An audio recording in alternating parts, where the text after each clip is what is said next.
povo brasileiro. Investigadores norte-americanos anunciaram O racionamento já é realidade em 16... Bem-vindos a mais uma dose de atualidade. E sabe o que a dupla Pancer vai trazer para vocês? O acordo nuclear entre Irã e Estados Unidos. E é dose, hein? Olá, pessoal. Não sei se vocês acompanharam, mas nas últimas semanas, dentro do Congresso norte-americano, está ocorrendo um grande embate político. Porque os norte-americanos propuseram um acordo ao Irã para que eles restringissem o seu programa nuclear e, em troca disso, os norte-americanos acenariam para os países ocidentais a possibilidade de eles suspenderem as sanções econômicas que tanto prejudicam esse país. Claro, alguns estão a favor, outros estão contra e o negócio está pegando fogo lá. Pessoal, para a gente entender as tensões que existem entre o acordo nuclear dos Estados Unidos e Irã, a gente tem que voltar um pouquinho no tempo. E aí a gente vai falar do pós-Segunda Guerra Mundial. Um governo iraniano muito pouco falado, de um líder chamado Mossadegh, ele implantou, numa lógica em que o mundo estava vivendo a bipolaridade, a Guerra Fria, os estados fortes, ele trouxe no Irã um regime democrático nacionalista, inclusive com a ideia de nacionalizar o petróleo, que segundo Mossadegh, não fazia sentido enriquecer ingleses enquanto iranianos estavam pobres. O petróleo do Irã era para o iraniano. E, obviamente, essa relação ela começa de forma muito tensa até que o líder inglês, Winston Churchill, junto com Truman, eles vão falsificar provas contra Mossadegh e derrubar seu governo. E aí sobe ao Irã um governo sunita dos Pahlavi. E aí sim, a proximidade entre esses países começa a ficar muito forte, só que de um jeito que a gente sabe que não foi tão correto assim. Pessoal, o que o Hansen quer dizer com da forma não tão correta assim? Bom, entendo que dentro do cenário da Guerra Fria, o fato dos norte-americanos, junto com os ingleses, terem derrubado um governo legítimo, democrático, e terem colocado no poder o Shah Reza Pahlavi, tinha um objetivo claro, que era facilitar os interesses desses países capitalistas ocidentais dentro da região. E olha, esse acordo não vai só pelo petróleo, não. Claro, a exploração do petróleo era uma primeira preocupação, mas em 74 os norte-americanos, pasmem, apoiam e dão todo o suporte a um projeto nuclear iraniano. Tá, e onde é que começa o problema? O problema começa, na verdade, em 1975, quando as convulsões sociais se intensificam e a gente vai entender um processo que a gente vai chamar de Revolução Iraniana, que vai ter o seu desfecho em 1979, quando Ayatollah Khomeini assume o poder e estabelece um governo xiita, teocrático e define dois grandes inimigos. Um, os Estados Unidos, o grande satã do mundo, e dois, Israel. O governo do Irã, a partir daquele momento, não reconhece e diz fazer todos os esforços necessários para destruir o Estado de Israel. Ora, imaginem que a geopolítica vai se transformar completamente. Só para vocês terem uma ideia, o governo Bush, de tamanhas intervenções militares, tinha colocado, inclusive, o Irã na lista como um possível país a sofrer intervenção militar depois da invasão do Iraque.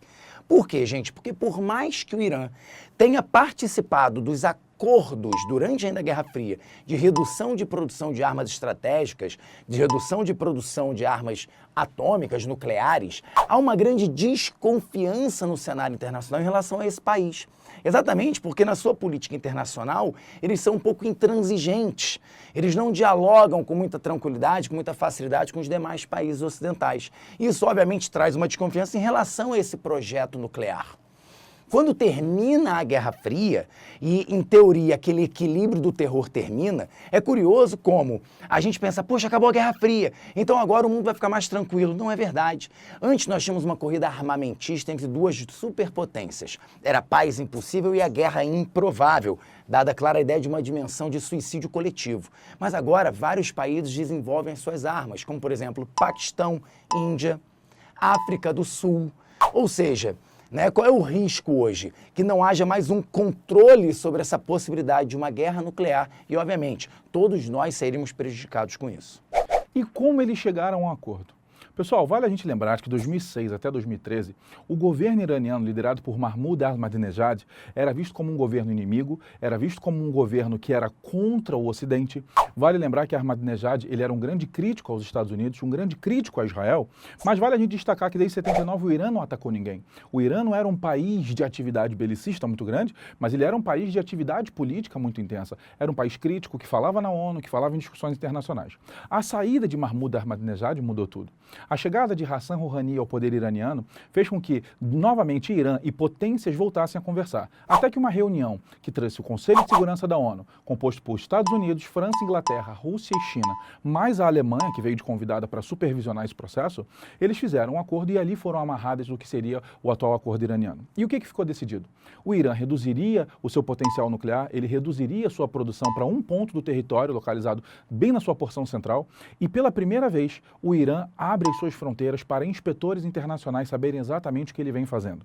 Ele vai ter um tipo de produção e enriquecimento de urânio, sim, dentro do seu país, mas ele vai receber muita coisa de fora, principalmente da França, através da Turquia. Foi esse o método que foi encontrado para o Irã, já que o argumento oficial do país não é produzir armas, mas sim produzir energia nuclear e tratamentos médicos, principalmente ligados ao câncer e o câncer de mama, visto que a medicina no Irã é um ponto de destaque, até porque tem a grande participação de mulheres, o que é muito raro e muito importante no cenário em que se desenvolve ali no Oriente Médio e na Ásia Central. Renato, eu bem acho que isso vai cair em alguma prova. Ah, eu também acho. A pergunta agora é como isso cairia numa prova, né? Vamos ver? Hein? Texto 1. O Irã é signatário do Tratado de Não Proliferação de Armas Nucleares, o TNP, que proíbe o desenvolvimento dessas armas, porém garante o direito de dominar a tecnologia nuclear para fins pacíficos. Wikipedia. Texto 2. O acordo nuclear com o Irã não tinha a intenção de reformar o regime do país, mas apenas evitar que Teherã desenvolva uma bomba atômica, garantiu nesta terça-feira aos legisladores dos Estados Unidos o secretário do Estado, John Kerry, que defendeu o acordo. G1globo.com. Os textos acima discorrem sobre o programa nuclear do Irã e as repercussões internacionais referentes a ele. Relacionando as informações, podemos concluir que: opção A. A preocupação norte-americana não faz sentido, uma vez que o Irã faz parte de um antigo acordo de não proliferação de armas nucleares, impossibilitando problemas bélicos desta proporção junto ao país. Opção B. O governo iraniano é visto com grande desconfiança no cenário internacional, pois mesmo participando do TNP, vários países acreditam que o programa do país não seja para fins pacíficos. Opção C.